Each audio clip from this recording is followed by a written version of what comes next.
Welcome to The Pillars, the podcast of the 363rd ISR Wing of the United States Air Force. I'm Chaplain Jim. I'm Sergeant Joe. I'm Dr. Jerry. And I'm Sergeant Jacqulyn.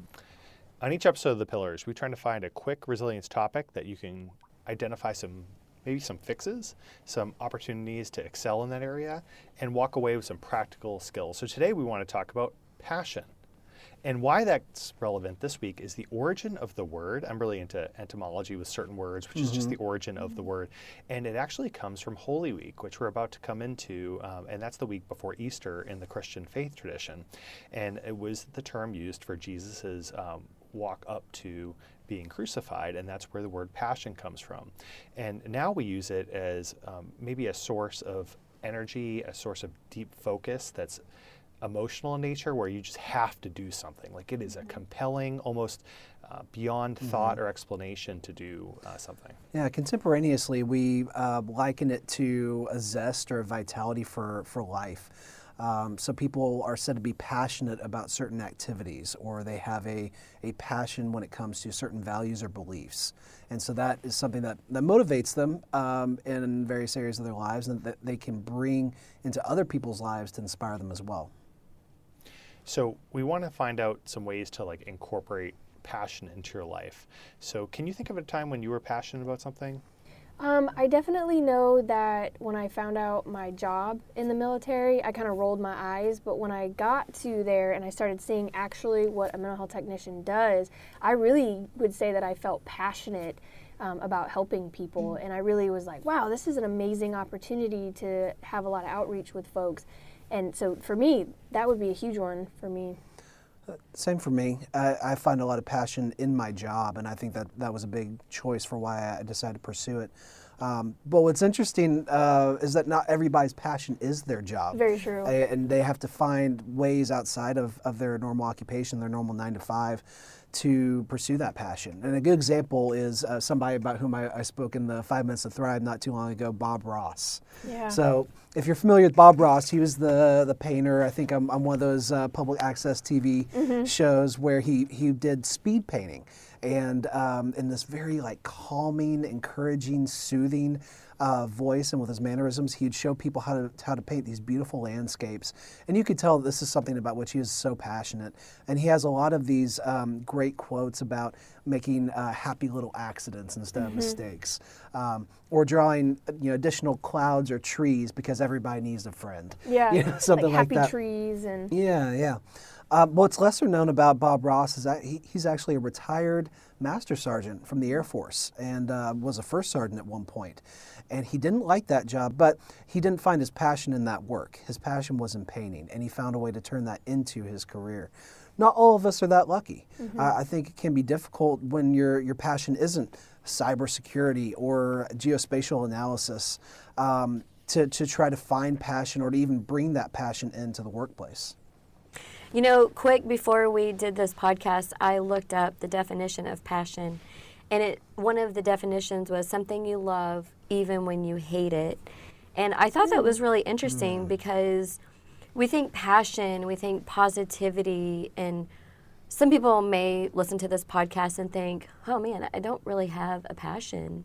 But a passion can be anything, and I know I talk about running a lot, but when I thought about something you love, even when you hate it, I instantly thought of running. Yeah. Because sometimes I have a great run, or we have a great run, and you think, wow, I really love this. And another time you have a horrible run, you're like, man, I hate this.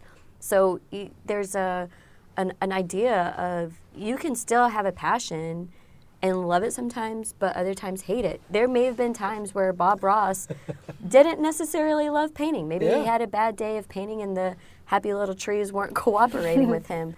But at the end of the day, I mean, he still loved it, and he was still able to get a TV show and painting trees. Yeah, and probably because it connected to some of his higher beliefs or core values. I love that you made that distinction between passion and pleasure, because we like to think that they're synonymous, but not always. Right. In fact, a lot of times they may come in contradiction to each other. So maybe sometimes you just want to come home and play video games, or veg out on a bunch of streaming movies or something like that on the couch. You may not want to actually get up and do something. but that passion is something that drives you to do it anyway. And there's a term that we use when we describe people who are depressed. It's called anhedonia. Basically, it means without pleasure. And what's interesting to me is that when working with people who are depressed, sometimes they lose that pleasure or interest that they have in things they used to enjoy, and so they stop pursuing their passion. And so now they're not even getting access to the thing that did invigorate them and did make them feel good as a byproduct. And so one of the first steps usually I take with those folks is try to get them to renew that passion and to re-engage in those things about which they have that passion. It's one of the fastest cures. Well, and if you think of the origins of the word, it wasn't an enjoyable experience to go through these beatings, whippings, etc. But you did it out of passion. I think the and love, passion right? of the Christ. But it right? led to death, right? And so ultimately leading to life. And so when we have passions in an area, it's something that you would just spend your last day doing. And I wrote down this quote from Marcus Aurelius, and he said, let each thing you would do, say, or intend be like that of a dying person. And I think when we start our day thinking like, okay, let's say this is my last day. What would I love to do? Now, we can't always do it. We have work. But if you could do one thing, maybe it's the run, maybe it's a workout, maybe it's a specific type of high-performance workout kind of thing. Like that's your passion area. Maybe it's your kids, your family. What is it that you would spend your last day doing if you only had a few minutes to do it? And that's a way to identify that passion for those of you listening who might not have one that's very clear. It's like that song lyric, "Live like you're dying." Yeah. You know what I'm talking Exactly. about? Now, I wouldn't take it so far as to say YOLO, but I think that's a great point. You don't want to have this thing in the back of your mind that you're thinking, oh, well, someday I'll do this, and let someday never come. Or think that, oh, well, maybe once I get financially secure, once the kids are out of the house, once I'm retired, once all these things have to happen first before I'll be able to pursue it, you may get to that point in your life and then you no longer have the drive or the energy or the passion left. But there's always something to divert us from meeting our goals or meeting our passions. We could talk about what comes next or what's stopping us forever. I mean, we could find excuses Right. to never be the not perfect time. develop our passions forever. So you really need to be intentional about finding what is your passion and doing little things here and there to meet those needs that you have, because everybody has a passion somewhere. You just have to dig and figure out what it is and how you can accommodate. What I heard you saying is quit making excuses. Start on it right now. Yes, today. Well, what I find interesting is a lot of the folks that I talk to, whether it's actual in coaching sessions or just like meet and greets when we do our walkabouts, is people don't know what they're passionate about. My favorite question to ask people is like, well, what are you passionate about? I'm sure it's not this that you're doing, right? But like, what are you passionate about? And so many times I get deer in the headlights.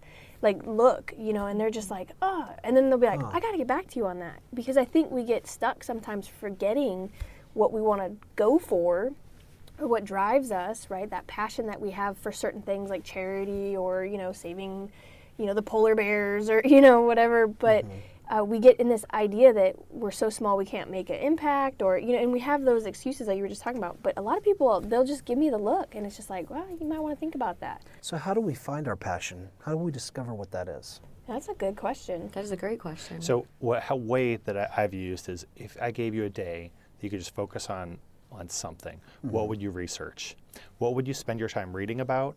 And what is something that you'd look for? What are you going to Reddit for? What are you Pinteresting? Like what topic is that? That's one answer. Two, if you could do something. So that's the research piece. That's something you're looking for. But if you could go do something right now, I gave you a pass, you had unlimited income, what would you go do? And some people might say, oh, it's the beach, or I'd hang out with my kids. Or actually, some folks would say, I'd go study some more because I'm working on this degree or I have this passion. Or a love of learning. We might not even know what we're passionate about off the top of our head, but I think we know what each other is passionate about. So for instance, Sergeant Jacqulyn here, one day I said, why don't you cut out early? And you said, I'm going to go run. That's what I'm going to go do right now. I'm just going to go hit PT. And for me, I know you're passionate about running. Like you could have gone and done anything you wanted, but you prepared on a Friday afternoon and you went for I'll make my run longer. Or I've seen other people say, I'm going to hit the gym for an extra workout. Like that's what comes up. Like I can see passions of everyone here. And I bet if you really don't know what yours is, go ask a family member or a friend and say, what do you think I'm passionate about? And just receive what they're going to say and don't wince. Recently I had some people say, you're really, really passionate about fitness and yoga. And I said, what, really?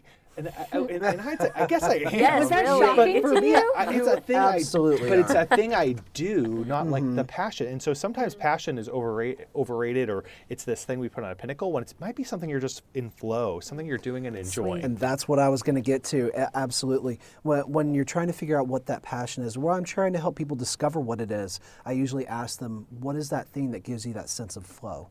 And usually it's when you're in the zone, you're so immersed in that activity that time just slips by. You could, keep going forever if you had unlimited time. And that's where you can find your passion. And for you, that may be yoga and fitness. To get a little personal, for me, when it was in high school and college, it was cheerleading. I loved being a cheerleader. It was so much fun.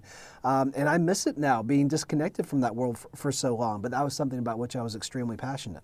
And so now that my body is not what it used to and the opportunities are not as accessible, I have to divert that energy and find something else about which to be passionate. Although, to be fair, I did see you throw some people into the air on Facebook. I did do that, just a few months ago. Okay, so we're going to wrap with just some closing comments. And so if we want to summarize what we said today, what would we say? I think if you don't know what you're passionate about, find somebody who's close to you. I think that was a great piece of advice. Just ask somebody, what do you think I am passionate about? I mean, it's a pretty simple question. It's non-threatening, and I think that if you're kind of stuck in a rut of knowing what your passion is, ask somebody to guide you through it. And then also look at what's taking up the most time during your day. What are we doing on the internet? Or, like you mentioned, are we looking up stuff? Are we looking at recipes? Really, what are you focusing on? You'd be surprised what you actually spend your time on if you start focusing on kind of like time management ideas, right? And I would say be very intentional and be somewhat selfish. Yeah, we need sure. time for both pleasure and passion. And sometimes they're synonymous. More often than not, they aren't. Passion requires work. And I think it's important that we have both aspects in our life. If we think back to the PERMA model in positive psychology, pleasure is one of those facets, but engagement or flow is another one. So while they're related, they're separate. And I think we really need to make time in our weeks for both of those activities. I love it. Well, and as the holiday is coming up for this week, for those of you who celebrate one of two faith traditions this coming week, I hope you have a wonderful spiritual time. And for the rest of us, find something spiritual to do. I mean, why not? Whether it's meditating even in a secular way and thinking about your passion, and if not, for those of you of other faith traditions, consider what your passion is in this weekend. We want to thank you for listening to The Pillars, the podcast of the 363rd ISR Wing of the United States Air Force. I'm Chaplain Jim. I'm Sergeant Joe. I'm Dr. Jerry. And I'm Tech Sergeant Jacqulyn. Until next time, we hope you reach out to us in the global address list or check us out on Facebook. Have a great day. Bye.